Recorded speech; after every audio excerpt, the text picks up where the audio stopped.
오늘 주 앞에 나와 예배하시는 모든 성도님들, 코로나 때문에 교회 오지 못하고 영상을 통해 이 시간 예배에 참석하신 분들, 하나님의 크신 은혜와 평강이 충만하게 임하시기를 바랍니다. 금년도 우리 교회 표어는 모든 일이 다 형통하리로다입니다. 주의 말씀을 즐거워하며 주야로 묵상하는 자, 시냇가에 심은 나무와 같이 모든 일이 형통하다고 했습니다. 아브라함이 하나님 말씀을 따라 형통한 삶을 살았습니다. 이삭이 하나님의 말씀을 따라 살아가므로 흉년 중에도 100배나 더하고 나아가서 하나님의 인도하심 속에 그가 거부가 되는 축복이 있었다고 했습니다. 오늘은 야곱에 대해서 살펴보며 은혜를 나누려고 합니다. 우리 하나님은 그 자녀가 잘못된 길에서 방황할 때, 어려울 때 다시 찾아주시는 하나님이십니다. 그리고 그 문제 해결이 어디 있는지 가르쳐 주십니다. 그리하여 하나님과의 관계가 바로 되고 하나님의 축복의 통로가 열려져서 행복하게 살아가기를 원하고 계십니다. 아브라함의 삶이 그랬습니다. 이삭과 야곱의 삶이 그랬습니다. 모세와 다윗, 엘리야의 삶이 그랬습니다. 신약에 와서 베드로가 그랬고 사도 바울이 그러한 삶 속에서 다시 찾아주신 하나님의 역사가 그들의 삶 속에 있었던 것을 봅니다. 저는 오늘 본문을 통해서 야곱을 다시 찾아주신 하나님을 살펴보며 함께 은혜를 나누고자 합니다. 첫째로 하나님은 야곱을 다시 찾아주셨습니다. 하나님과의 관계는 한 번 만나고 끝나는 게 아닙니다. 한 번 은혜 받은 것으로 관계가 시작되지만 늘 함께 해야 되고 동행해야 합니다. 마치 결혼한 사람이 결혼식하고 하루 살다 헤어지는 것이 아니라 평생 살아야 되고 그 관계를 잘 해야만 그 관계가 유지되는 것과 같습니다. 하나님과의 계속적인 교제를 통해 더욱 성숙한 신앙의 단계로 성장해 가게 되어지는 것입니다. 1절에 보면 하나님이 야곱에게 이르시되 그랬습니다. 야곱이 지금 하나님의 다시 만남을 체험했습니다. 하나님이 야곱을 다시 찾아와 말씀하실 때 야곱은 사실 생애 가장 최대의 암흑기를 맞이하고 있었습니다. 너무나 큰 시련을 겪고 있었습니다. 이때 야곱이 직면한 어려움은 어떤 일입니까? 왜 그런 일을 당했습니까? 딸 디나가 성폭행을 당해 순교를 빼앗기는 일을 겪게 되었습니다. 세겜성에 새로 거주하면서 새로운 풍물을 보러 구경하러 나갔던 딸 디나가 세겜 성주 하몰의 아들 세겜에게 성폭행을 당하게 되었습니다. 수치를 당한 딸을 보는 아버지의 찢어지는 마음이 어떻겠습니까? 저는 여러분이 알다시피 아들만 둘이 있어서 딸이 없어서 딸 가진 부모의 심정을 충분히 다 헤아리지 못할지 모르겠습니다. 저희 친구 중에 미국의 샌프란시스코에 사는 친구 목사가 있는데 저희 아들들하고 거의 비슷한 나이들의 아들이 있는데 그 딸이 고등학교 다닐 때 한 번은 괴한들에게 납치를 당했습니다. 근데 딸이 납치를 당했다는 소리를 듣는데 완전히 이게 돌겠더라는 거예요. 그리고 만약에 딸이 무슨 일이 있든지 성폭행을 당했든지 그리고 돌아오면 그놈들 내가 찾아가서 총으로 쏴 죽이겠다는 거예요. 목사가 지금 하는 얘기입니다. 그 목사님은 그 취미가 특별해서 총 사격하는 것이 취미예요.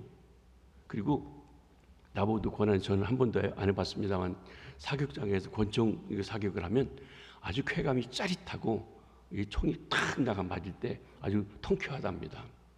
그리고 미국은 총기를 합법적으로 구입할 수 있는데 총기도 가지고 있습니다. 근데 진짜 딸이 어떤 일이 있다면 가서 총으로 쏴 죽이겠다고 하는 생각을 있다고 얘기하더라고요. 다행히 아무 일 없이 잘 돌아와 있었습니다. 여하튼 이 딸 디나가 외동딸이 이 성폭행 당하는 이 일로 인하여서 그의 오라비 야곱의 두 아들인 레위와 시몬이 세겜성의 수많은 남자들을 도륙하고 화를 자초하는 일이 일어나게 되었습니다.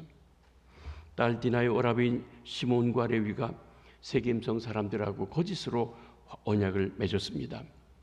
그들이 할례를 받으면 우리 동생을 주고 또 서로 혼인 관계를 맺으면서 산다. 우리는 할례 받지 않은 사람들과 혼인할 수 없다고 이야기한 것입니다. 그러자 세겜성에 온 남자들이 할례를 받습니다. 성주의 아들이 그렇게 목매고 있으니 안 할 수가 없겠죠. 그리고 할례를 받으면 3일째 되는 날 몹시 고통과 아파하는데 그것을 알고 있는 이들이 칼을 가지고 가서 남자들을, 무방비한 상태에 있는 사람들을 무참하게 죽이는 그런 일을 저질렀습니다. 이로 인해 하나님의 사람 야곱은 심히 두려워 떨었습니다. 주변 사람들이 공격해 올 것도 떨었습니다. 자기 집에 이런 처참한 일들이 일어났다는 것 때문에 두려워 떨게 되었던 것입니다. 바로 이러한 때에 하나님께서 야곱을 다시 찾아와 말씀하십니다. 일어나 베델로 올라가라. 일어나라. 주저앉아 있지 말고 일어나라. 절망과 좌절, 난처함과 당혹스러움에서 일어나라 하십니다. 황당한 어려움을 당할 때 우리는 무엇을 어떻게 해야 할지 몰라 앉아 뭉개게 됩니다. 어려운 일을 겪으면 우리는 어쩔 줄 몰라 하는 것입니다. 그런데 이것이 우리를 무력하게 하는 것이 바로 사탄의 전략입니다. 그러나 주님은 그렇게 무기력해서 무엇을 해야 할지 모르는 그에게 찾아와 말씀하십니다. 일어나라. 주저앉지 말고 일어나라 명하시는 것입니다. 그리고 뚜렷한 방향을 주십니다. 베델로 올라가라. 베델은 현재 야곱이 있는 세겜에서 약 48km쯤 떨어져 있는 그런 곳입니다. 126쯤 되죠. 그러면 하나님께서는 야곱에게 왜 베델로 올라가라고 명하시는 것일까요? 베델로 올라가는 것이 문제 해결과 어떤 관계가 있기에 베델로 올라가라고 하십니까? 다음 말씀에 그 이유가 있습니다. 그때를 기억하라. 하나님과 언약을 맺었던 그때를 기억하라 하십니다. 거기 거주하면서, 거기 살면서 내가 내 형 에서의 낯을 피하여 도망하던 때 내게 나타났던 하나님을 기억하라고 말씀하십니다. 우리는 이 사건을 창세기 28장에 돌아가 보게 됩니다. 거기 보면 야곱이 아버지 이삭을 속이고 무엇보다도 형 에서를 속이고 장자의 축복을 받았습니다. 장자의 축복을 속여 빼앗겼다고 생각했던 에서, 자기의 잘못, 자기가 장자권을 소홀히 여긴 자기 잘못은 생각하지 않고 동생만 미워서 죽이려고 하게 되었습니다. 야곱은 아버지 이삭과 어머니 리브가가 있는 헤브론을 떠나서 외삼촌 라반이 있는 하란으로 떠나가게 되었습니다. 하루는 그가 루스라고 하는 들판에서 돌베개를 베고 잤습니다. 뒤에서는 형이 어떻게 쫓아올지 모르는 두려움이 있습니다. 앞날이 어떻게 전개될지 모르는 불확실함에 대한 두려움이 있습니다. 온통 그 주변이 깜깜한 어둠 속에 두려움이 있습니다. 잠을 자려고 누워있는데 그는 환상을 보게 되었습니다. 하늘이 열리고 사다리가 내려오면서 천사가 오르락 내리락 하고 그 사다리 끝에 하나님께서 나타나 만나 주신 것입니다. 그리고 그 하나님께서 이렇게 말씀하십니다. 야곱아, 나는 네 할아버지 아브라함의 하나님이요 네 아버지 이삭의 하나님이다. 나는 너의 하나님이 되기를 원한다 하십니다.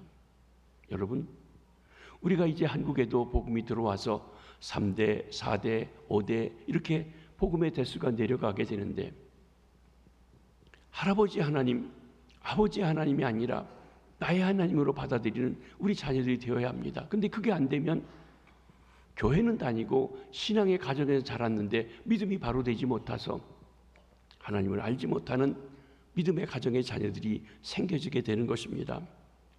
하나님이 야곱을 만나십니다. 이제 야곱, 너의 하나님이 되겠다. 너와 나와의 1대1의 관계에서 너의 하나님이 되겠다 말씀하시는 것입니다. 그리고 그에게 약속하십니다. 축복해 주십니다. 내가 너와 함께 있어 내가 어디로 가든지 너를 지켜주마. 너를 이끌어 이 땅으로 반드시 돌아오게 해주마. 내가 내게 허락한 것을 다 이루기까지 너를 떠나지 않겠다고 하나님이 약속해 주셨습니다.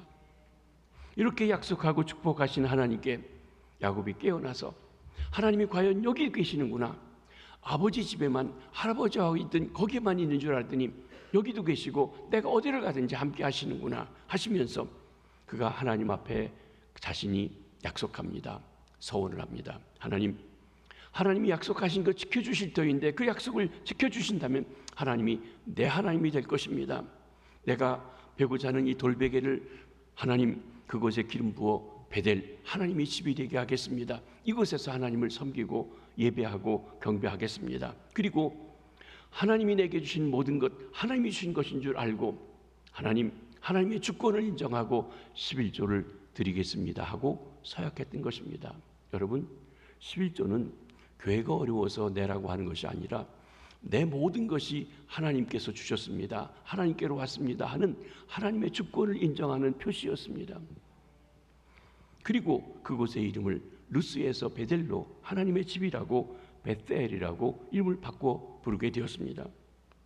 그런데 하나님께서 인생의 가장 큰 시련을 겪고 있는 야곱에게 그때의 일을 기억하고 그 베델로 올라가서 거기서 단을 쌓으라, 내게 예배하라, 네가 약속한 것을 지키라 말씀하시는 것입니다.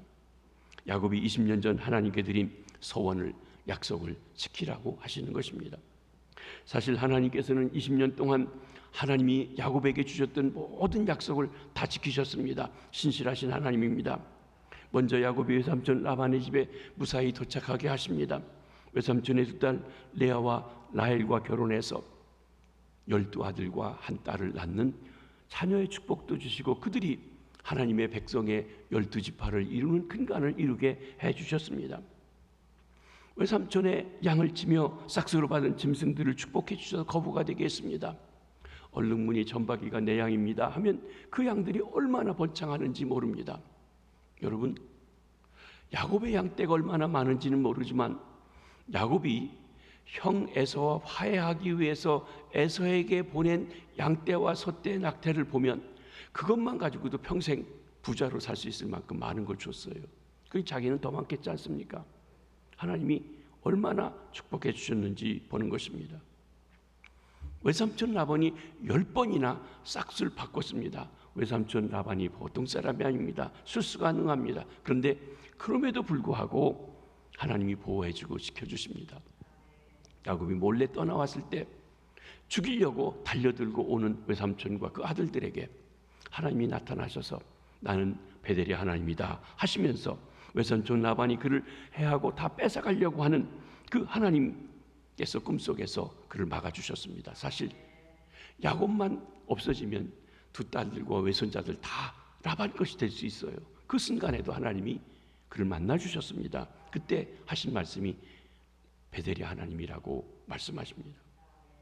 또한 20년 전에 원한을 갖고 훈련했던 군사를 이끌고 형 에서가 오고 있다고 하는 소식을 듣고 그는 가축대를 다 보내고 부인들도 다 돌려보내고 자녀들도 강 건너 보내고 혼자 남아서 어쩔 줄 모릅니다. 두렵습니다. 겁이 납니다. 그때 갑자기 하나님의 사자가 나타나서 그를 만나십니다.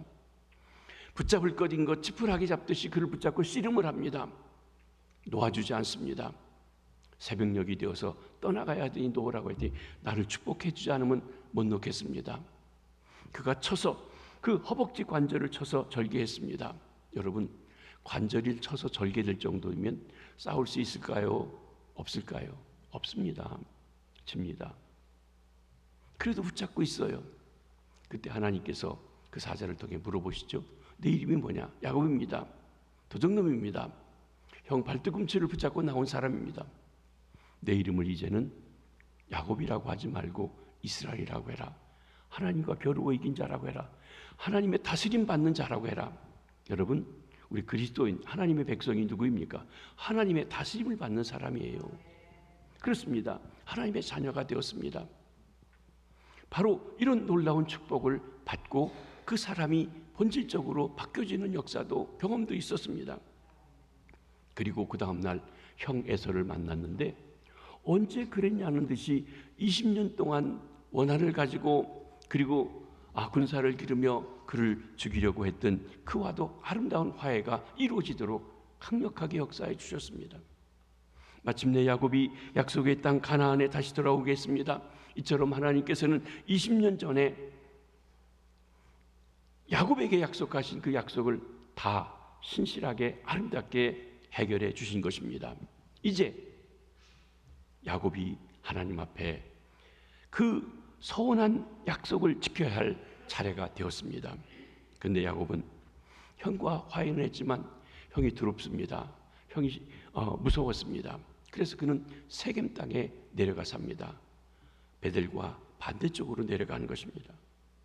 베델로 올라가지 않고 오히려 세겜에 거주하다가 세겜성의 새로운 풍물을 보러 나갔던 그 딸 디나가 성폭행당하는 어려운 일, 그 동생의 어려움을 갚아주려고 혈기방장하게 나섰던 레위와 시몬이 사람들을 죽이는 피 흘리는 일들, 이런 일들로 인하여 야곱의 인생에 최대의 위기를 맞이하게 되었습니다.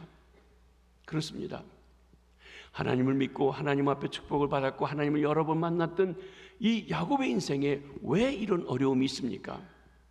대대로 예수를 믿고 하나님을 믿는 집안이고 교회 직분을 가지고 중직을 맡았는데 왜 하나님의 사람의 집안에 어려움이 생기는 것입니까? 여기 문제의 핵심은 야곱이 하나님과의 약속을 지키지 않았다는 데 있습니다. 그리고 하나님보다도 형 에서를 더 두려워했습니다. 사람을 두려워하는 것이 때로는 올무가 됩니다. 그러나 하나님을 두려워하며 경외할 때 택할 길을 바로 인도해 주시고 평안을 주시고 역사해 주시는 것입니다. 하나님께서는 20년 전 야곱이 그에게 했던 서원을 기억하고 계셨습니다. 그리고 이제 베델로 올라가 다늘 싸움으로 그 서원을 갚을 길을, 하나님과의 약속을 갚을 길을 지금 명하고 계시는 것입니다. 사랑하는 성도 여러분, 어디에 회복의 길이 있습니까? 하나님의 집에 나아가는 것입니다. 베델로 올라가는 것입니다. 하나님께 드린 약속을, 서원을 지키는 것입니다. 바로 거기에 새로운 역사가 있습니다. 나의 문제가 해결되어진다는 것입니다. 나도 모르는 사이에 왜 이런 일을 당하는지 모르는 거기에 해결의 길이 있다고 하는 것입니다. 사랑하는 성도 여러분, 혹시 어려운 문제가 있지는 않습니까? 내 나름대로 기도도 하고 예배도 한다고 하고 하나님을 잘 섬긴다고 하는데 해결되지 않는 어떤 문제들이 있어서 곤고함 가운데 있지는 아니하십니까? 혹 그 이유가 하나님의 집을 멀리하고 하나님과의 관계가 멀어졌기 때문은 아닌지요? 하나님은 여러분에게 한 번도 실망시키신 적이 없는데 여러분이 하나님과의 약속을, 서원을 소홀히 하고 계시지는 않은지요? 여러분, 때로는 내가 하나님 앞에 약속해놓고도 잊어버릴 때가 많이 있습니다. 그런데 나는 잊어버리는데 하나님은 안 잊어버리세요. 저는 중학교 2학년 때 공주성결교회 다닐 때 박정식 목사님이라고 남전도의 순회 전도사로 부흥사로 오셨던 목사님의 집회에서 은혜를 받고 구원함을 받았습니다. 그때 목사님이 목사가 될 사람, 서원할 사람 일어나라고 일어났어요. 그리고 잊어버렸습니다. 그리고 서울로 학교로 가서 어떤 대학에 가려고 열심히 공부를 했습니다. 제가 후암동에서 하숙을 했는데 남산도서관 밑에 있는 우리 장모네 집에 있는 그 좋은 집에서 하숙을 하면서 밤에는 저 남영동 서울역 옆에 있는 남영동에 독서실에 가서 공부를 하고 새벽이면 그 중간에 있는 교회에 와서 새벽 기도를 하고 그리고 갔습니다. 그렇게 하는데 3학년 2학기 시작할 때쯤에서 하나님께서 제가 잊어버리고 있던 서원을, 약속을 기억나게 하십니다. 너 신학교 가자 한다고 하지 않았냐? 핑계가 많았습니다. 신학교 2차인데요. 나중에 가면 안 됩니까? 싫어합니다. 이런 것도 있고 그랬습니다. 그러나 투쟁 속에 가게 하셨습니다. 잊어버리고 있던 거 기억나게 하셨어요. 저희 집 사람은 조금 더 합니다. 고등학교 1학년 때 베다니 교회를 다녔습니다. 장로교회입니다. 대신측입니다. 지금은 한국중앙교회입니다. 고등학교 때 그 부흥회 때 거기는 산상기도회 때 은혜를 받고 방언의 은혜를 받고 그리고 얼마나 뜨겁게 열렬히 했는지 자기가 하나님 앞에서 약속을 하고 서원을 하고 했습니다. 그런데 잊어버리고 일반 대학에 진학을 하려고 시험을 쳤습니다. 본인이 화학을 좋아했기 때문에 화학과를 가려고 했습니다. 떨어졌어요. 성적이 좋았는데 떨어졌어요. 그러니까 선생님이 뭐냐면, 아니 너 학교에서 공부하던 대로 하면 떨어질 리가 없는데 혹시 시험지에다가 이름 안 쓴 거 아니냐 물어볼 정도 됐습니다. 근데 그 집에 하루는 목사님이 오시더니 할렐루야 하고 들어오는 겁니다. 떨어졌다는 소식을 듣고. 그래서 아니 목사님, 아니 지금 대학에 떨어졌어 그런다는데 할렐루야가 뭐냐고. 젊으니까 또 따질만도 하죠. 그랬더니 목사님이 야, 너는 백날 일반 대학 가려고 해봐라. 떨어진다, 안 된다. 넌 신학교 가야 된다. 그러는 거예요. 또 오기가 생겼습니다. 그래서 재수를 해가지고 또 전반 또 떨어졌어요. 그때 목사님이 얘기해 주기를 내가 하루는 예배를 드리는데 밝은 빛이 이렇게 와서 딱 움직이서 가는데 보니까 너한테 딱 들어가더라. 그래서 내가 기도했다 그러시더래요. 근데 자기가 일기장을 읽어보게 되었는데 그 뭐라고 했냐면 신학교 가서 목사 사모 되겠다고 헌신했어요. 자기가 일기장에 써놓고도 모른 거예요. 잊어버렸어요. 때로 우리가 하나님 앞에 약속하고도 잊어버려요. 근데 누구는 안 잊어버려요? 하나님은 안 잊어버리세요. 목사님을 통해서 권고해 주시고서 다시 보았는데 그런 것이에요. 여하튼 그래서 신학교에 와서 신학 공부를 하고 저라는 목사를 만나서 여기까지 오게 됐습니다. 하나님은 잊어버리시지 않습니다. 사랑하는 성도 여러분, 하나님과 약속하신 것 잊어버리시고 계시지는 않으신지요? 생각이 전혀 안 나신다고요? 제가 몇 가지 기억나게 해드려 볼게요. 여러분, 세례 받으실 때 이런 약속하셨습니다. 주일을 성수하시겠느냐? 네. 11조를 드리시겠느냐? 네.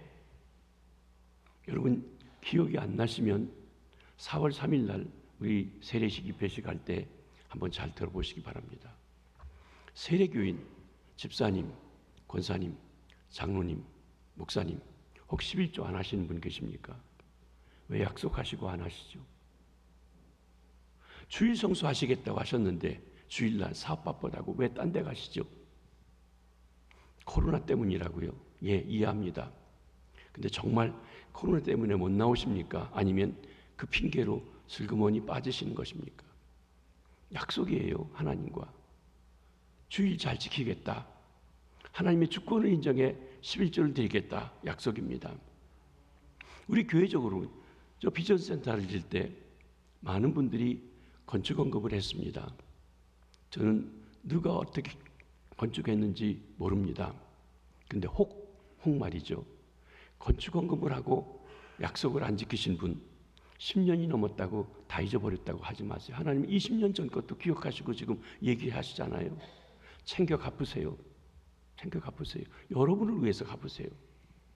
우리 성전 건축할 때 여러분들이 많은 헌금하신 것 진심으로 감사합니다. 그런데 약속한 거 하신 거 다 내셨는지요? 저는 잘 모릅니다. 새 정부에 물어보지도 않았습니다. 근데 만약에 다 갚지 않으셨다면, 약속하지 않으셨다면 하나님 앞에서의 약속입니다. 하십시오. 이게 여러분들이 바로 되는 길이고 그리고 축복의 길이었기 때문에 말씀드린 것입니다. 이 핑계 저 핑계를 대며 주님에게서 멀리 계시지는 아니하신지요? 우리 신앙생활이 하나님 중심이어야 됩니다. 약속을 신실하게 지켜야 합니다. 교회 중심이 되어야 합니다. 하나님은 바로 그 베델에서 새로운 은혜를 준비하고 계십니다. 그리고 야곱을 부르셨듯이 우리를 부르고 계신 것입니다. 그 두 번째로 야곱이 하나님 앞에 재헌신을 하게 됩니다. 베델로 올라가자고 결단합니다. 자신만 아니라 온 식구들에게 권면하고 있습니다. 신앙생활은 혼자만 잘하면 되는 것이 아닙니다. 부부가 있다면 남편과 아내가 함께 믿어야 됩니다. 혹 남편은 나오시는데 아내가 안 나오시는 분이 있다면 어떻게 해서든지 모시고 나와야 돼요. 우리 장로님 한 분이 안 믿는 분하고 결혼했는데 애기 둘 낳고 애들 둘을 남편이 데리고 다니고 부인은 안 나와도 그렇게 해서 마침내 데리고 왔다고 합니다. 요즘 보니까 그 부인이 더 잘 교회를 열심히 신앙생활 하시고 합니다. 부인을 구원시키는 일을 하신 거예요. 거꾸로도 있죠. 대개 한국교회는 부인들은 나오시는데 남편들이 안 나오십니다. 어떤 일을 하든지 간에 남편이 함께 나오셔야 돼요. 그래야만 이 반쪽이 아니라 온전해져 가지고 그 교회가 하나님의 축복 속에 들어갈 수 있기 때문에 그런 것입니다. 부모는 나오는데 자녀가 안 나옵니까? 네 인생 네 맘대로 한다고 내버려 둘 것입니까? 안 됩니다. 하나님이 우리를 통해서 하나님께서 그 자녀를 주셨다면 나의 하나님이 저의 하나님이 되도록 안내하고 인도하고 믿도록 권고하고 전도하고 해야 될 책임이 우리에게 있다고 하는 것입니다. 온 식구들이 함께 잘할 수 있도록 권면해야 됩니다. 그러면 야곱은 왜 베델로 올라가자고 결단합니까? 환난 날에 기도에 응답해 주신 하나님 앞에 단을 쌓으려는 것입니다. 우리는 기도를 응답해 주시는 하나님께서 우리를 기도에 응답해 주시는 분이심을 믿습니다. 예레미야 29장 12절로 13절 말씀을 보십니다. 너희가 내게 부르짖으며 내게 와서 기도하면 내가 너희들의 기도를 들을 것이요 너희가 온 마음으로 나를 구하면 나를 찾을 것이요 나를 만나리라. 온 세상의 사람들이 기도하는 사람이라고 했어요. 거목나무 앞에 기도하든 장독대에다 물 떠놓고 기도하든 덜짝 위를 올려놓으면서 기도하든 다 기도합니다. 새로 떠오르는 태양을 보고 소원을 빌든 기도한다는 거예요. 그런데 우리는 살아계신 하나님, 전능하신 하나님, 약속을 신실하게 지키시는 하나님, 그 하나님께 기도하고 그 하나님은 우리 기도를 반드시 들어주시는 좋으신 하나님이십니다. 그 하나님이 또 이렇게 우리에게 명하십니다. 예레미야입니다. 너는 내게 부르짖으라 내가 내게 응답하겠고 내가 알지 못하는 크고 은밀한 일을 내게 보이리라. 하나님 앞에 기도할 때 하나님이 응답해 주시되 크고 은밀한 일을 보여주신다고 그랬어요. 여러분, 하나님을 우리 상식적으로만 생각하신다고 하면 굳이 이렇게 하나님 믿으실 거 없어요. 그냥 열심히 살면 돼요. 그런데 우리 하나님은 우리 상식을 뛰어넘어서 크고 은밀한 일, 우리가 알지 못하는 일, 우리가 생각지 못했던 일 구하는 것이나 생각하는 것에 넘치도록 능히 하실 분이라는 것입니다. 바로 그 하나님을 믿기 때문에 내가 최선을 다하지만 이게 전부가 아니라 그 이상의 역사를 인도하시는 하나님의 인도와 역사를 바라보고 있는 것입니다. 어려운 일 당하셨습니까? 기도해야 합니다. 그 기도를 하나님이 응답해 주심을 믿고 기도해야 합니다. 좋을 때 기도해서 기도를 쌓아주는 것은 아름다운 일입니다. 기도 응답이 신앙생활에 받은 증거가 됩니다. 예수 믿는 것은 받은 증거만 도다 하는 것, 여러분 증거가 있으십니까? 예수 믿으니까 아름답게 귀하게 이렇게 하나님이 역사하셨다는 증거가 있냐는 거예요. 그 증거가 있을 때 우리가 또 다른 어려움을 당해도 확신을 가지고 나아갑니다. 시편 기자는 너희가 하나님의 선하심을 맛보아하려고 했던 맛보아하는 것이 바로 이 증거인 것입니다. 야곱은 그의 인생길에서 동행해 주신 하나님께 단을 쌓으려는 것입니다. 지난 20년 동안 하나님은 야곱의 생애에 걸음걸음을 인도하셨습니다. 지금 당하고 있는 어려움 속에서도 하나님이 함께 하셔서 해결해 주시려는 것입니다. 그렇습니다. 하나님은 내가 어려울 때, 내가 부르짖을 때 응답해 주셨건만 나는 하나님을 전심으로 사랑하지 못했습니다. 하나님은 나와 늘 함께 하셔서 승리케 하시고 어려움도 이기게 하시건만 나는 늘 하나님을 의식하지 못하고 살았습니다. 이제 하나님께서 다시 깨우쳐 주심에 그 하나님께 회개의 제단, 감사의 제단, 새 결단의 제단을 쌓으려고 올라가려고 하는 것입니다. 사랑하는 성도 여러분, 지금 여러분의 상태는 어떠하신지요? 여러분의 신앙은 올바른 상태에 있습니까? 여러분의 가정생활, 사업, 자녀, 건강, 학교, 교우관계가 잘 되고 있으십니까? 아니면 어려움이 있습니까? 목사님, 솔직히 말해서 내가 적당히 하는데도 잘 되는데요. 그러면 두려워하셔야 돼요. 왜냐하면 사생한지 모릅니다. 하나님 앞에서는 징계가 없으면 사생하라고 했어요. 잘못하고 있는데도 징계를 안 받고 있고 깨우침을 못 받고 있다면 하나님이 버린 자식 사생아로 여길 수 있다고 하는 것입니다. 두려운 마음입니다. 어려움이 있으십니까? 그 어려움이 내가 하나님 대신에 사람을 두려워하는 그것에서 온 것은 아닌지요? 우리는 하나님께서 그 은혜를 주셨건만 그 은혜를 잃어버리고 있는 것은 아닌지요? 하나님께서 여러분에게 말씀하십니다. 일어나 베델로 올라가라. 하나님의 집으로 올라가라. 거기서 내 신앙의 첫사랑을 되찾고 나와 대화하자. 내가 나와 맺었던 언약을, 약속을 지켜라. 거기 여러분 중에 그냥 집에서 기도하면 되지 않습니까? 하시는 분이 있을 것입니다. 그렇지 않습니다. 만약 그렇다면 야곱에게도 내 있는 집에서 무릎을 꿇어라 하시지 왜 베델로 올라가라고 하시겠습니까? 요즘 우리 교회에서도 우리 교직원들 기도하고 우리 교육자들이 성전에 와서 성전 기도를 합니다.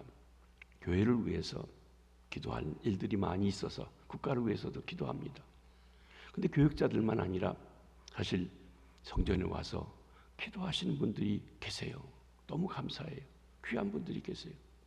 집에서 해도 될 테이지만 하나님의 집에서 하나님의 교회를 위해서 하나님의 역사를 위해서 기도하시는 분들이 있다는 것입니다. 사랑하는 성도 여러분, 문제 해결을 위해 하나님 앞에 약속을 지켜야 하는 것입니다. 제가 동양선교회에서 부목사를 오래 했습니다. 그때 한 장로님, 박계로 장로님이라고, 장로님이 거의 은퇴하실 때쯤 되었는데 장로님 사임을 하시고 목사 안수를 받으셨어요.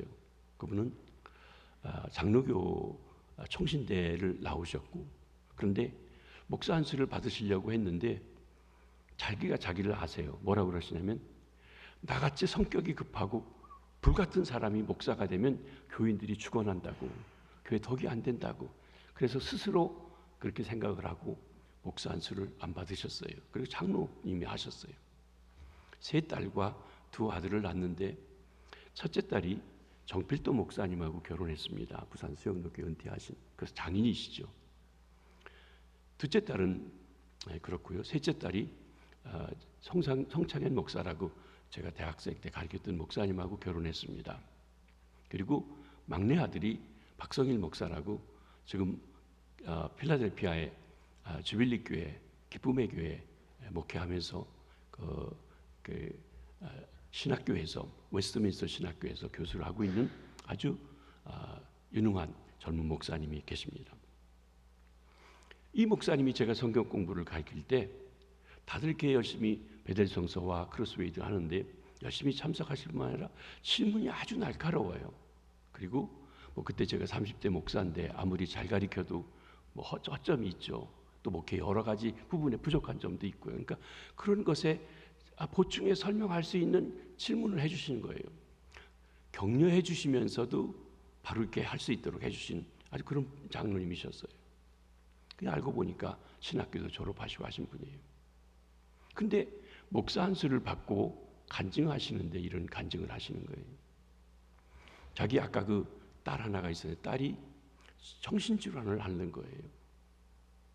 온 집안이 기도하고 그렇게 해서 기도하고 해도 낫질 않아요. 근데 우리 중에는 특별하신 은사가 있으신 분들이 있잖아요. 그 은사를 받은 어떤 분이 이 장로님에게 얘기합니다. 장로님이 하나님 앞에 약속해놓고 약속을 안 지켜서 그렇습니다. 약속을 지키세요. 그게 뭐냐면 목사 된다고 신학교 가놓고 안 갔다는 거예요. 자기 생각대로 내가 목회를 하면 사람들을 피해를 주니까 안 한다고 한 자기 핑계라는 거예요. 그래서 그것을 깊이 깨닫고 회개하면서 목사 안수를 받았습니다.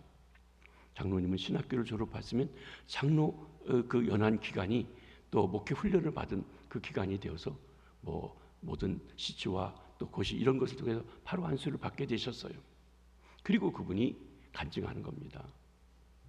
놀랍게도 자기가 목사 안수를 받는 그날 그 딸, 정신질환을 앓고 있던 딸이 그 병에서 노임받았다는 거예요.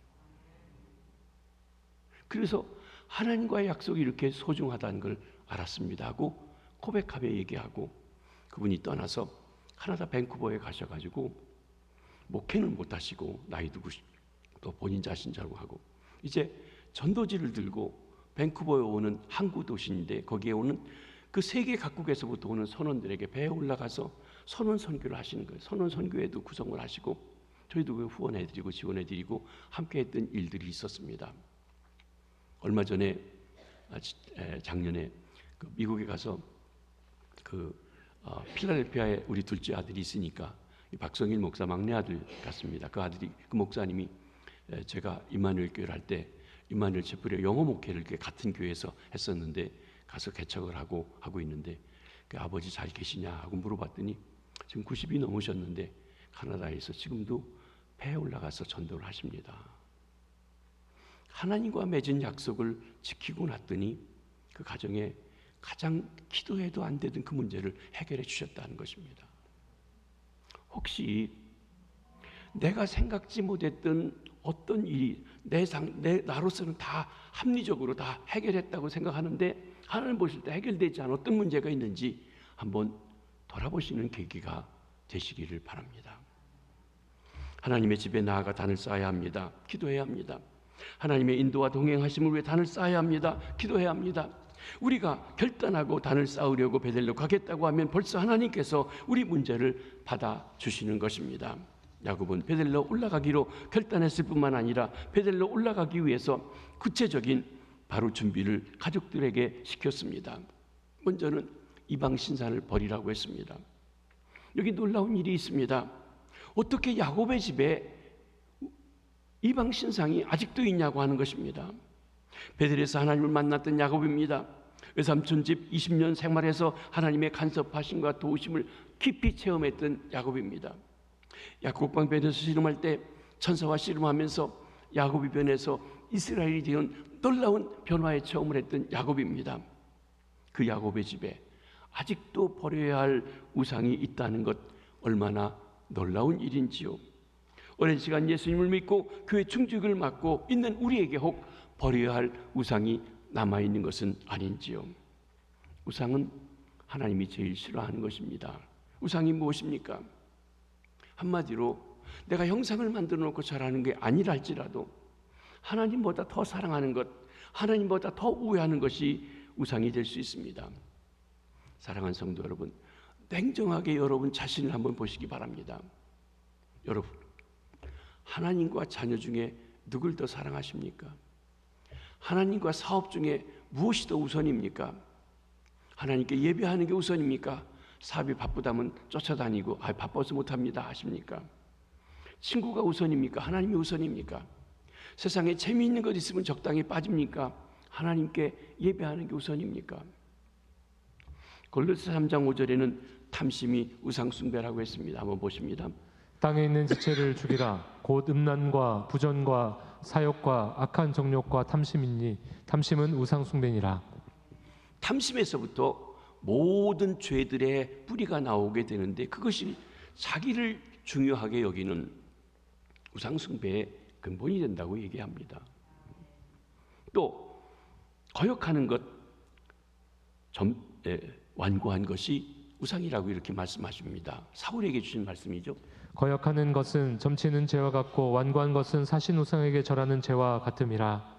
여러분, 하나님의 말씀대로 안 하고 그 말씀을 적당히 바꾸고 변질시키고 내 마음대로 하고 내가 변제하는 것, 그게 거역하는 것, 완고한 것이 바로 뭐라고요? 점치는 것, 우상 숭배하는 것과 같대요. 무서운 말씀입니다. 하나님 말씀을 하나님 말씀으로 받지 않고 내 마음대로 바꾸는 거예요. 그러니까 사울이 어땠습니까? 아말렉을 다 진멸하라고 했는데 전쟁에 승리를 했지만 자기 마음대로 좋은 것 하나님 앞에 제사 드리려고 합니다 라고 하는 핑계를 가지고 거역했어요. 여러분, 제사 드리려고 그랬어요. 근데 그것조차도 허락되지 않았어요. 그게 바로 우상이다. 그게 바로 사신 우상을 섬기는 거다 얘기합니다. 여러분, 하나님의 말씀을 내 마음대로 듣는 것, 그것은 잘못된 것이라고 하는 걸 말해주고 나아가서는 우상 숭배일 수도 있다는 것을 말해줍니다. 이 하나하나가 하나님 앞에 나아가기 위해 버려야 할 우상들이라고 합니다. 혹 우리에게 그런 것이 있다면 버리시기를 바랍니다. 셋째로는 자신을 정결케 하라고 했습니다. 몸을 깨끗이 씻고 지저분한 것을 다 씻어야 합니다. 특별히 우리 죄를 짓고 정결케 해야 됩니다. 거기에 보면 하나님의 임재 앞에 나갈 때 몸을 씻고 목욕을 하고 나가기도 했습니다. 이스라엘 백성이 출애굽기 19장에 보면 하나님을 만나러 시내산 앞에 나갈 때 하나님께서 3일 전부터 그들의 몸가짐을 깨끗하게 합니다. 목욕도 하고 여인을 가까이 하지도 말고 옷도 새로 갈아입고 그리고 나서 하나님을 만나러 나오라고 합니다. 여러분, 외적으로도 그렇고 내적으로도 죄를 하나님 앞에 해결하고 나가야 합니다. 죄가 하나님과 우리 사이를 가로막아 하나님의 말씀을 듣지 못하게 하고 우리 기도를 하나님이 듣지 못하도록 막는 것이기 때문에 그렇습니다. 이사야 1장 18절 말씀입니다. 여호와께서 말씀하시되 오라 우리가 서로 변론하자. 너희의 죄가 주원 같을지라도 눈과 같이 희어질 것이요 진홍같이 붉을지라도 양털같이 희게 되리라. 너희 죄가 주홍 같을지라도, 너희 죄가 진홍 같을지라도, 여러분 하나님을 믿고 우리가 직분을 맡고 태대로 믿는다고 우리 죄가 떠나가지 않습니다. 있습니다. 근데 죄를 가지고 그냥 오지 말고 회개하라고 하십니다.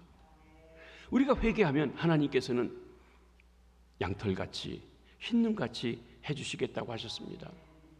시편 51편에 범죄한 다윗, 그를 책망하는 그 앞에 고백하는 그의 기도를 한번 보십니다. 우슬초로 나를 정결하게 하라 하소서. 내가 정하리이다. 나의 죄를 씻어주소서. 내가 눈보다 희리이다. 우슬초, 들풀과 같은 것입니다. 이 우슬초로 양을 잡아서 뿌려놓은 그 피를 찍어가지고 제단에 뿌리는 일들을 합니다. 우슬초로 나를 정하게 하소서. 내 대신 죽은 양의 피로 나를 속죄해 주소서. 그리하면 내가 정하고 내 죄가 씻어지고 눈보다 희리이다. 우리를 위해서 십자가에 달리신 예수 그리스도의 보혈, 십자가의 보혈로 우리 뿌리면 죄사함 받고 깨끗해져서 주 앞에 나와 예배해야 된다고 한 말씀입니다. 신약에 와서 요한일서 1장 9절 말씀을 보십니다. 만일 우리가 우리 죄를 자백하면 그는 미쁘시고 의로우사 우리 죄를 사하시며 우리를 모든 불의에서 깨끗하게 하실 것이요. 여러분, 여기 자백한다는 말 자주 말씀드립니다. 변명하는 게 아니에요. 합리화하는 게 아니에요. 있는 그대로 잘못된 것을 그대로 하나님 앞에 아리면서 내가 이렇게 잘못됐다고 고백하면 하나님께서, 신실하신 하나님께서, 믿을 수 있는 하나님께서, 의로우신 하나님께서 우리 죄를 용서해 주시고 죄로 더러워진 것을 깨끗하게 맑게 씻어주시겠다고 약속하신 것입니다. 우리가 하나님 앞에 나갈 때 자신을 돌아보고 죄와 허물을 주님께 자복하며 깨끗함을 받아야 합니다. 우리 2부 예배 동안에 한 주간을 돌아보며 참회의 기도를 드리는 시간이 있습니다. 어떻게 보면 짧은 기간이고 형식적으로 되어 보이지만 그 짧은 시간이라도 주님 앞에 예배하면서 먼저 하나님의 존전 앞에 나가면서 하나님, 지난 한 주간 동안 내가 이런 문제가 걸립니다. 회개하시는 시간 가지시는 것 귀한 일입니다. 그리고 정결한 마음 주스록 기도하며 나가야 합니다. 세 번째로 의복을 바꾸어 입으라고 그랬습니다. 새로운 다짐입니다. 옷은 그 사람의 삶을 나타내기도 합니다. 여러분, 종종 이 제복을 입은 사람들이 있죠. 상달이라고 한 사람이 중세 이야기를 쓰면서 적과 흑이라고 하는 책을 썼습니다. 적, 빨간색, 무사의 색깔입니다. 흑, 사제의 색깔입니다. 제사장의 색깔입니다. 이 두 그룹이 세계 역사에 어떤 일을 하고 있는지 하는 그런 일에 대한 책입니다. 법관이 반드시 판사로서 어떤 판결할 때는 법관복을 입고 합니다. 그냥 사복을 입고 하지 않습니다. 경찰, 군인 등등도 그렇습니다. 그 옷이 그 사람이 누군지를 말해줍니다. 우리가 하나님의 백성으로서 하나님 앞에 의의 옷, 그리스도의 옷을 입어야 되지만 또 겉으로 나타나는 옷도 때로는 중요하다는 것입니다. 교회 올 때 새 옷을 입고 오세요. 이 말은 좋은 옷, 비싼 거 사서 입고 오라는 얘기가 아니라 내가 세상에 막 다니던 것과는 다른 하나님 앞에서의 어떤 다짐, 결심을 나타내는 것이 필요하다는 것입니다. 여러분, 새 옷은 세상과 구별된 옷입니다. 너무 야한 옷이나 남의 눈에 거슬린 옷이나 조심해야 됩니다. 제가 일부 때 우리 앞에서 나와서 그 찬양하고 그러는 사람들, 그 전에 보니까 우리 젊은이 중에 청바지가 이렇게 구멍이 뻥뻥 난 거 입고 와서 내가 그 찬양 팀장한테 얘기했어요. 그래도 내가 보수라 그런지 모르지만 저렇게 찬양팀 한다는 사람이 청바지 구멍 난 거 입고 오는 건 내가 좀 안 좋아 보인다. 옷 바꿔 입고 오라고 하라고. 그래서 그게 부담이 되면 안 해도 된다고 그러라고 했어요. 근데 나갈 때 보니까 어느 분이 저 뒤에 앉으셨던 것 같은데 청바지, 구멍난 청바지 입고 가서 저분 혹시 시험 들지 않았나 하는 생각이 들긴 했는데, 그러나 제가 드릴 말씀은 드려야 될 것 같아요. 뭐 구멍난 청바지 입을 수도 있습니다. 근데 교회 오실 때는 좀 바꿔 입으시면 안 되실는지요? 그래도 하나님 앞에 오시는데. 양복 입고 넥타이는 안 매더라도 그래도 말이죠. 이것은 뭐냐면 내가 세상 사람과 구별된 하나님 앞에 나간다고 하는 마음의 자세를 의도적으로 내가 표현하는 방식이라고 하는 것입니다. 그리고 야곱의 권고에 따라서 가족들이 우상과 귀걸이를 다 야곱에게 줬다고 했어요. 여기 귀걸이입니다. 우리 성도님들 귀걸이를 하십니다. 근데 귀걸이의 원천을 가보면요, 귀걸이가 노예가 내가 어느 집 소속입니다 하는 표시가 여기 있었어요. 또 어떤 우상을 섬길 때 그 우상신을 내가 섬깁니다 하는 표시가 귀걸이였습니다. 그것이 패션이 돼서 미루 이제 우리가 하게 되죠. 여러분들이 귀걸이를 할 때 그 귀걸이가 그런 의미라고 하는 것은 아니지만 이 당시는 그랬습니다. 그건 내려놨다는 거예요. 그것이 금은보화로 만들어졌지만 다 거두어서 녹여 뜨겠다고 한 게 아니라 상수리 나무 밑에 다 숨겨놓고 올라갔습니다. 그러자 이렇게 하나님 앞에 올라갈 준비만 했을 때에도 이미 하나님의 특별하신 보호가 있었습니다. 그것은 하나님이 그 사면 고을로 두렵게 하셔서 야곱과 그의 가족들을 추격하는 자가 없게 하셨습니다. 만약에 동네 사람들이 이런 약속을 배반하는 이런 사람들이 있을까 하고 단합해서 쫓아왔다고 하면 그들이 몰살당할 수 있는 위기가 있었지만 하나님이 막아주신 것입니다. 우리가 하나님을 귀히 여길 때 하나님께서 우리를 귀히 여기십니다. 그러나 하나님을 우리가 업신 여길 때 하나님께서도 우리를 업신 여기시는 것입니다. 큰 세 번째로 나아가 하나님께서 베델에서 야곱에게 다시 나타나셨습니다. 야곱이 베델에 올라가 거기 단을 쌓았습니다. 20년 전 형 에서의 낯을 피하여 도망갈 때 베델에서 그를 찾아오셨던 하나님께 약속하셨던 것처럼 이제 20년 만에 돌아와 그 소원을 기억하고 단을 쌓았습니다. 그리고 단을 쌓고 그곳 이름을 엘 베델, 베델의 하나님이라고 이름을 불렀던 것입니다. 그러자 하나님께서도 야곱과 전에 맺었던 언약을 재갱신하면서 확인해 주시는 일을 하게 됩니다. 아브라함에게 내 자손을 주겠다, 이 땅을 주겠다, 복의 근원이 되겠다 하신 그 축복이 이삭에게 왔고 야곱에게 왔었는데 재확인해 주시는 것입니다. 10절에 보십니다. 내 이름이 야곱이지만은 내 이름을 다시는 야곱이라 부르지 않겠고 이스라엘이 내 이름이 되리라. 이스라엘, 하나님의 다스림을 받는 자, 하나님의 아들이라고 하는 이 복의 근원이 되는 축복을 재확인해 주신 것입니다. 두 번째 11절 말씀입니다. 나는 전능한 하나님이라 생육하며 번성하라. 한 백성과 백성들의 총회가 내게서 나오고 왕들이 내 허리에서 나오리라. 그 자손이 많아지고 그 자손이 열국을 이루고 그 자손에서 다스린 자가 나온다. 메시아까지도 포함한 말씀입니다. 후손을 축복하시겠다는 약속을 재확인해 주셨습니다. 세 번째, 땅을 주시겠다는 축복을 재확인해 주십니다. 12절입니다. 내가 아브라함과 이삭에게 준 땅을 내게 주고 내가 내 후손에게도 그 땅을 주리라. 가나안 땅, 아브라함이 약속하신 땅, 이삭에게 약속하신 땅, 야곱에게 확인해 주시고 여러분 그 땅을 지금도 그 백성들 이스라엘 사람들이 그 땅을 살잖아요. 1948년에 세계로 흩어졌던 팔레스타인 살고 있던 땅을 다 내보내고 이스라엘 사람들을 이주에다가 살게 했던 현대의 기적까지도 있었던 그 땅 말입니다. 이는 땅을 축복하시겠다는 약속의 확인입니다. 오늘날로 하면 우리의 기업을, 우리의 일터를 축복하시겠다고 하신 약속입니다. 이렇게 하여 야곱이 혼돈과 고통, 좌절과 번민에서 다시 축복의 자리로 들어가게 해주셨습니다. 여기 하나님의 은혜와 사랑을 봅니다. 신실하지 못하여 약속을 지키지 않고 어려움을 당한 야곱을 찾아오셔서 다시 회복해 주시는 하나님이십니다. 야곱의 삶이 참 행복해지도록 하나님과 바른 관계 속에서 하나님의 축복의 통로가 되도록 인도하시는 하나님이십니다. 이 다시 찾아주시는 하나님이 하나님의 백성이 되고 믿고 살아간다고 하지만 연약함 가운데 곁길로 가고 있는 저와 여러분, 우리도 다시 찾아주시고 만나주시고 회복해 주시는 주님이신 줄 믿습니다. 말씀을 정리합니다. 사랑하는 성도 여러분, 우리의 신앙생활은 어떠하신지요? 혹 우리 주님과 맺은 언약, 약속을 잃어버리고 있지는 아니하신지요?